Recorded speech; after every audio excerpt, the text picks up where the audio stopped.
High বন্ধুরা, আশা করি তোমরা সবাই ভালো আছো। আমি অনেক ভালোই আছি। চলে এসেছি আবার একটা নতুন ব্লগ নিয়ে। আজকে একটু বেরিয়েছিলাম জগদ্ধাত্রী পুজো ঠাকুর দেখার জন্য। আজকে তো নবমী, তো আমার বর বাড়িতেই ছিল, তো বললো চলো সন্ধ্যেবেলা একটু ঠাকুর দেখে আসি। আমি আমার মেয়ে আমার বর সবাই মিলে চলে গেছিলাম ঠাকুর দেখতে, কিন্তু সব প্যান্ডেলে ঢোকাও হয়নি।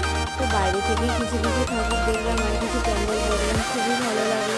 এখানে লাইটিং করেছে খুবই ভালো। এটা হচ্ছে মনপুর নস্করপুরের ওই সাইডের রাস্তার উপরেই ঠাকুরগুলো করেছে। আর কিছু কিছু জায়গায় তো টিনের প্যান্ডেলও করেছে দেখলাম, খুবই ভালো লাগছিলো দেখতে। যারা যারা এখনো পর্যন্ত দেখেনি অবশ্যই গিয়ে দেখে আসো। দেখো এখানেও একটা থিম করেছে, কিন্তু খোলামেলা প্যান্ডেল, খুবই ভালো, খুবই সুন্দর করেছে।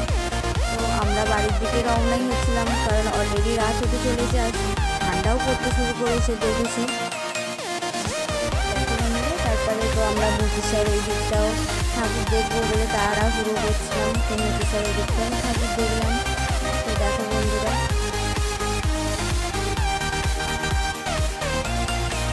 তোমাদের এই ব্লগটা খুবই ভালো লাগবে। তো আজকের মতন এইটুখানি রাখলাম। তো সবাই ভালো থাকবে, সুস্থ থাকবে, সাবধানে থাকবে। টাটা। চলে আসবো আবার একটা নেক্সট ব্লগ নিয়ে।